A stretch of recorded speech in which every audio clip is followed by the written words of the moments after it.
Hi guys, welcome to Rendezvous with English. Welcome to Rendezvous with English. Welcome everybody, welcome. है ना? So, hope you enjoyed my Children's Day song. I dedicate it to all the lovely children, whoever have been a part of my life anywhere, wherever I have taught, and also to all those new learners. You deserve to be a child. You are a good child, so never leave your goodness. अपनी अच्छाई को कभी भी मत छोड़िएगा. बच्चे की सबसे बड़ी क्वालिटी होती है उसकी ह्यूमिलिटी और रिस्पेक्ट बड़ों की. ये आपके दो बहुत बड़े एसेट हैं.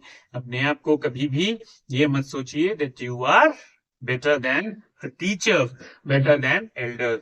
हाँ, हर जनरेशन के साथ बच्चे कुछ नई चीजें पहले जानते हैं जो पुराने नहीं जानते हैं.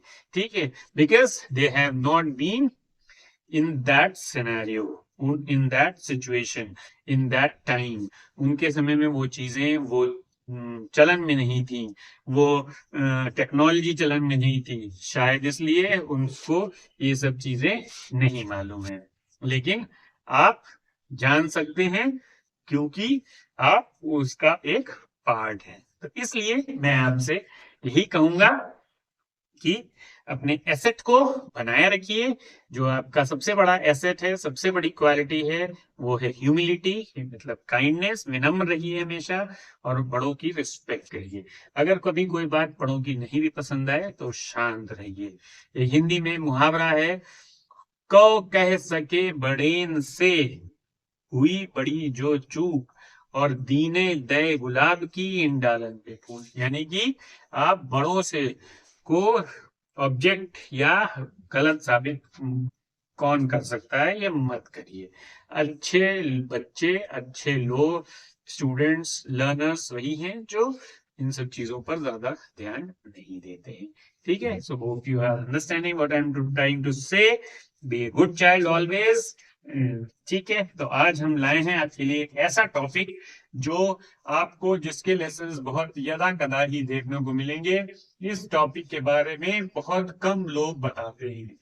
How to develop an essay writing. Essay writing है क्या? Essay means a long description of a certain topic, an idea, an issue of society, जो सोसाइटी को प्रभावित करता है, जिसके ऊपर काफी सारे डिस्कशंस होते हैं. तो उसको जब थोड़ा डिटेल फॉर्म में लिखा जाता है तो वो क्या बन जाता है? Essay. Essay is derived from the word essayer. ठीक है, एसाइज वर्ड से डिराइव्ड है और ये पॉपुलर फॉर्म ऑफ राइटिंग थी ओल्ड लिटरेचर में, ग्रीक लिटरेचर में भी, जहां से ये आया है. तो ऐसे राइटिंग को हम डेवलप कैसे करेंगे? The old way of writing an ऐसे, हिंदी में भी आपने देखा होगा. I don't know whether Hindi has adopted the new change और नॉट, बट ऐसे राइटिंग में जो तरीका पहले था वो था कि हम क्या करते थे? हेडिंग्स लिखते थे लाइक दिस. पहले हम लिखते थे इंट्रोडक्शन, जिसको हिंदी में क्या कहते थे? शायद प्रस्तावना कहते थे, है ना. कि पहले हम इंट्रोडक्शन लिखते थे, फिर जो भी टॉपिक जैसा भी है उसके अकॉर्डिंग उसकी हेडिंग लिखते थे. But this trend has change. ये पुराना तरीका है, ओल्ड एंड वर्न आउट तरीका. ये नहीं इस्तेमाल होता है. ये बच्चों जैसे ऐसे माने जाते हैं. ठीक है, और ऑल्दो यू आर बच्चा पार्टी ही है आप, लेकिन लिखने का तरीका बहुत बदल चुका है. Language has evolved significantly. हमने पुराने लेसन में बताया भी है कैसे लैंग्वेज ने इवॉल्व किया है अपने आप को. जैसे बिटवीन, अमंग के यूज में, अमंग भी दो से ज्यादा, वो बिटवीन भी दो से ज्यादा के लिए यूज हो जाता है अगर निश्चित संख्या दी हुई हो. तो इस तरीके से लैंग्वेज ने काफी इवॉल्व कर लिया है अपने आप को. तो ऐसे राइटिंग में हम देखते हैं पहली चीज क्या है. किसी भी ऐसे राइटिंग में सबसे पहले जो भी आपको टॉपिक दिया हो, सपोज टॉपिक दिया हुआ है पोल्यूशन, सपोज, या प्राइस राइस दिया हुआ है, या अनएम्प्लॉयमेंट दिया हुआ है. ठीक है, इस तरीके के कोई टॉपिक्स दिए हों जो सोसाइटी को कनेक्ट करते हैं. अनएम्प्लॉयमेंट है, मान लो दिवाली पर ही लिखना है. ठीक है, फेस्टिवल पे लिखना है, होली पे लिखना है, इनन्यूमरेबल टॉपिक्स आते हैं, बहुत सारे सोशल इश्यूज हैं जिनके ऊपर आपको इनमें से किसी पर एक पे मान लीजिए ऐसे लिखना है, मान लीजिए समर वेकेशन पे लिखना है ऐसे, ठीक। इतने सारे हमने आपको टॉपिक्स बता दिया, gave you so many topics, इनमें से किसी एक पर ऐसे लिखना है। तो सबसे पहले हम क्या करेंगे, सबसे पहले अगर आप बहुत अच्छे रीडर हैं, लर्नर हैं, reader of newspapers, reader of books, extra books, तो आप एक बहुत अच्छी शुरुआत कर सकते हैं किसी एक अच्छे राइटर की उस टॉपिक से रिलेटेड कोटेशन पर। सबसे पहले एक कोटेशन लिख लीजिए, ठीक। टॉपिक लिखने के बाद जो भी टॉपिक आपने मेंशन किया, जो भी आपका टॉपिक है, ठीक है, इस टॉपिक को लिखने के बाद you first mention a quotation, किसी भी उस टॉपिक से रिलेटेड जो भी आपको कोटेशन याद है किसी भी राइटर की, तो वो आप कोटेशन लिख लीजिए, ठीक। उस कोटेशन को लिखने के बाद अब हम सबसे पहले विल बी डिस्क्राइबिंग होली या विल बी डिस्क्राइबिंग दिवाली और पोल्यूशन और प्राइस राइज कि ये है क्या। तो पहला पॉइंट क्या हो गया, पॉइंट लिखना नहीं है, व्हाट आर दे, यानी कि डिस्क्रिप्शन ऑफ टॉपिक, ठीक है, या अगर मायने में एक्सप्लेनेशन, कम से कम 8-10 लाइनों में या 5-6 लाइनों में, 5 to 6 और 8 to 10 लाइन्स में इनका एक्सप्लेनेशन दीजिए कि दिवाली क्या है, क्यों मनाई जाती है, होली क्या है, why it is celebrated, what is pollution, how it happens, what are the kinds, price rise क्या है, इन्फ्लेशन जिसको क्या कहते हैं, इन्फ्लेशन भी कहते हैं। See, I am explaining you this topic because I want you to develop essay writing. This topic is rarely covered by lecturers and teachers. Class में, बड़े क्लासों में बच्चे जाते हैं, उनको टॉपिक दे दिया जाता है, चलो लिखो, या उनको घर से दे दिया जाता है लिख कर लाने के लिए, बट हम चाहते हैं कि वो डेवलप करें। they should know how an essay writing is developed. जब तक आपको मालूम ही नहीं होगा कि ऐसे में कैसे, कहाँ पर क्या लिखना है, आप कैसे लिखोगे। तो इसलिए हम आपके लिए टॉपिक लाए हैं, क्योंकि ये इंपॉर्टेंट है एग्जाम्स के भी, और आगे लाइफ में कुछ ना कुछ लिखने की कहीं ना कहीं जरूरत पड़ती है। जब आप अच्छी जगहों पर वर्क करेंगे, so you will be requiring writing talent, so for that you need it. तो पहले क्या लिखेंगे, डिस्क्रिप्शन टॉपिक का या एक्सप्लेनेशन, 5 to 6, 8 to 10 लाइन में तो एक्सप्लेन कर दिया। समर वेकेशन क्या है, पोल्यूशन क्या होता है, अनएम्प्लॉयमेंट बेरोजगारी क्या है, उस समस्या का हमने डिस्क्रिप्शन दे दिया, ठीक। अब क्योंकि अगर प्रॉब्लम है, if it is a problem है, प्रॉब्लम इनमें से कौन कौन सी है प्रॉब्लम, पोल्यूशन है, प्राइस राइज है, अनएम्प्लॉयमेंट है, ये सब प्रॉब्लम्स हैं। तो अब हम क्या करेंगे, प्रॉब्लम्स के वो बताएंगे इफेक्ट्स, ठीक है, प्रॉब्लम के इफेक्ट्स क्या होते हैं। अगर काइंड्स हैं तो काइंड्स बताएंगे, किस तरीके के काइंड्स होते हैं। इसमें भी you will be writing 8 to 10 lines, इसमें भी 8 से 10 लाइन में लिखना है कि अगर पोल्यूशन है तो पोल्यूशन से क्या क्या नुकसान हो रहा है, उसके कौन से तरीके हैं। तो 8 to 10 लाइन, अगर दोनों ही लिख रहे हैं तो प्लस 8 to 10 लाइन्स, अगर दोनों ही चीजें हैं उनके तो दोनों ही। अगर अनएम्प्लॉयमेंट लिख रहे हैं, अनएम्प्लॉयमेंट के काइंड्स भी हैं, तो जैसे सीजनल अनएम्प्लॉयमेंट है, डिसगाइज अनएम्प्लॉयमेंट है, तो पहले हमने अनएम्प्लॉयमेंट के इफेक्ट्स लिख दिए, ठीक, और plus 8 to 10 lines of kinds of unemployment हो गए, ठीक। उसी तरीके से पोल्यूशन लिख दिया कि पोल्यूशन से क्या क्या चीजें प्रभावित होती हैं, पोल्यूशन से लोगों का सांस लेना मुश्किल हो जाता है, पोल्यूशन से लोगों को साफ पानी पीने को नहीं मिलता है, साफ पानी न मिलने की वजह से वेक्टर डिसीजेस डेवलप होती हैं। सिमिलरली विद अनएम्प्लॉयमेंट हाई होने से लोग गलत कामों में लग जाते हैं। एम्प्टी स्पेस है, डेविल्स वर्कशॉप, ये ईडीएम है, यूज कर सकते हैं। खाली दिमाग शैतान का घर, अगर आप हिंदी में लिख रहे हैं तो ये ईडीएम यूज कर सकते हैं, मुहावरा यूज कर सकते हैं, ठीक है। फिर उस खाली होने से लोग डिस्ट्रक्टिव एक्टिविटीज करते हैं, खाली होने से उस पे भारतीय अर्थव्यवस्था या देश की अर्थव्यवस्था पर जोर पड़ता है, घर वालों के ऊपर जोर पड़ता है, ठीक है। मतलब इनकम लेवल्स पर जोर पड़ता है, घर की खाली होने से वो कंट्रीब्यूट नहीं कर पाते हैं घर की इनकम बढ़ाने में, घर का सोशल स्टेटस बढ़ाने में। तो डिफरेंट थिंग्स। पूरी तरीके से पोल्यूशन जब होता है तो पोल्यूशन होने से क्या होता है, इफेक्ट्स क्या हैं, सांस लेने में प्रॉब्लम होती है, अभी बताया आपको, वेक्टर बॉर्न डिसीजेज हो जाती हैं, लोगों में बीमारियां बढ़ती हैं। पोल्यूशन होने से लोग जो हैं वो जल्दी जल्दी बीमारियों का शिकार होते हैं। पोल्यूशन होने से एट टाइम्स सरकारें जब फैसला लेती हैं तो स्कूल कॉलेजेस बंद कर दिए जाते हैं, which indirectly affects the students. सो ये सारे इफेक्ट्स हैं, these are the different effects of pollution. देखिए डिटेल में समझा रहा हूँ, समझाएगा नहीं कोई, ध्यान दे लीजिए इसको, ठीक है। Effects, kinds, hit to 10 lines, ये हो गए।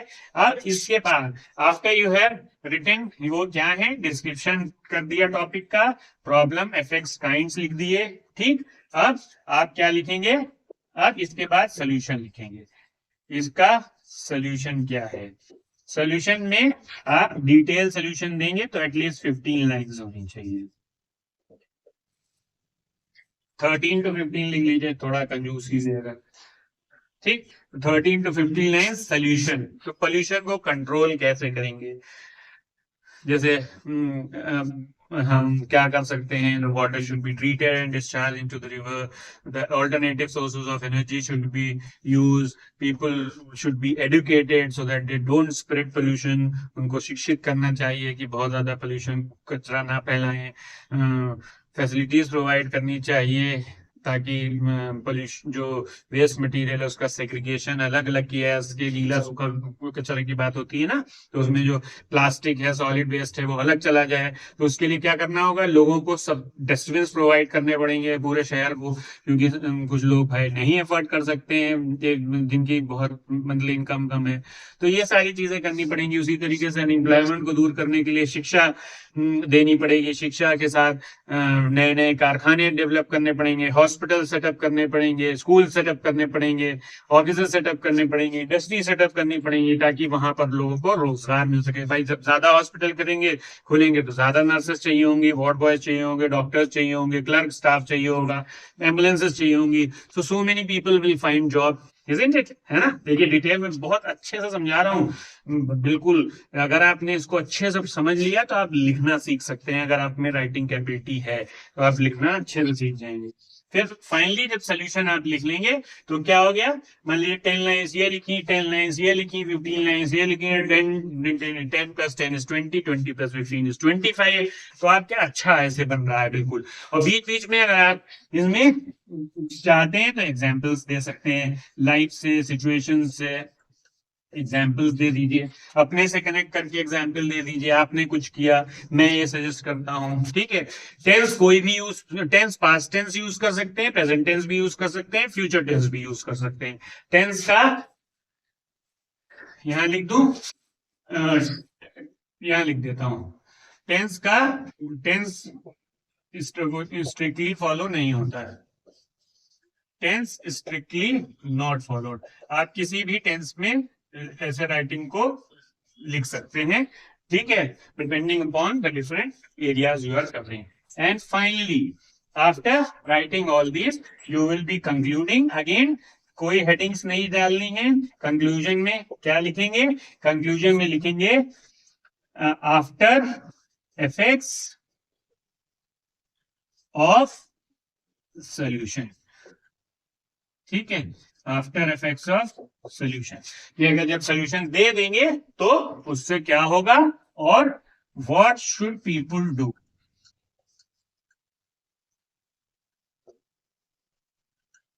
लोगों को क्या करना चाहिए, व्हाट शुड पीपल डू। तो जब कंक्लूजन के बाद, या कंक्लूडिंग या कंक्लूजन, इसके बाद आप ये मेंशन करेंगे। कंक्लूजन देने के बाद आफ्टर इफेक्ट्स ऑफ सोल्यूशन, जो जो आपने सोल्यूशन प्रोवाइड करे हैं उसके आफ्टर इफेक्ट्स क्या होंगे, क्या ये सब जो हमने सोल्यूशंस प्रोवाइड किए अनएम्प्लॉयमेंट को खत्म करने के, तो unemployment will be removed if the government will open hospitals, if the government will open factories, people will find time, people will find work, the burden on the families will be decreased, the people will be unemployed and they will not be involved in destructive activities. उसी तरीके से होली पर लिख रहे थे, दिवाली पर लिख रहे थे, तो दिवाली होली पर लिखते समय हमने उसको डिस्क्रिप्शन दिया क्योंकि वो प्रॉब्लम नहीं थी, ठीक है। तो सेकंड पॉइंट में इफेक्ट्स दिए कि होली कैसे मनाई जाती है, कहाँ कहाँ मनाई जाती है, किस किस फॉर्म में मनाई जाती है, काइंड्स मेंशन कर सकते हैं उसके, फिर होली का डिस्क्रिप्शन दे सकते हैं कि लोग क्या करते हैं, लोग जो हैं, जैसे सोल्यूशन था तो एग्जांपल्स आप दे सकते हैं कि होली में लोग एक दूसरे के घर जाते हैं, दिवाली में बर्स्टिंग ऑफ क्रैकर्स है, पूजा का है, और फाइनली आप कंक्लूजन में लिख सकते हैं कि इस तरीके से दिवाली एक सौहार्द का त्योहार है, होली एक सौहार्द का त्योहार है, विच spreads the feeling of oneness, which spreads the feeling of love, dedication.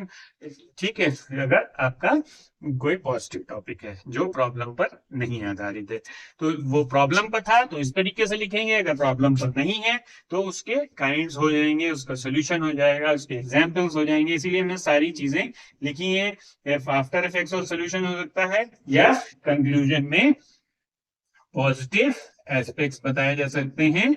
फिर से एक बार, पॉजिटिव एस्पेक्ट्स अगेन, अगर हम पॉजिटिव टॉपिक्स की बारे में बात कर रहे हैं जैसे होली या दिवाली, तो इस तरीके से will be developing N essay writing. और कोटेशन तो आपको जितनी मालूम है उस टॉपिक से रिलेटेड आप सब यूज कर सकते हैं। अच्छी वोकैबुलरी का यूज करिए, ठीक है, and make use of idioms and phrases अगर आपको मालूम है। तो इस तरीके से you can make an essay good, आप ऐसे को एक इफेक्टिव बना सकते हैं, ठीक है, समझ में आया। इसीलिए आपसे मैं कहता हूं कि अच्छे से चीजों को स्टेप बाय स्टेप अप्रोच में सीखिए। ये टॉपिक रेयरली आपको मिलेगा, कैसे लिखा जाता है, कैसे डेवलप किया जाता है, but I have covered this topic because I have seen that students often do not know how to write an essay in the senior classes. बस उनसे कह दिया जाता है ऐसे लिख लो, ये मैंने रेयरली देखा है कि उनको समझाया जाता हो कि ऐसे को डेवलप कैसे करना है।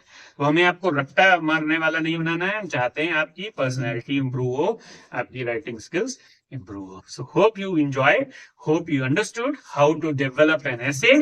इसको सीखिए, दूसरों को मदद करिए, शेयर करिए ताकि वो भी सीखें और आपकी तरीके से अच्छे बने इंग्लिश में। That is my aim. Okay? So do learn with Ankur and keep enjoying and keep coming back for more.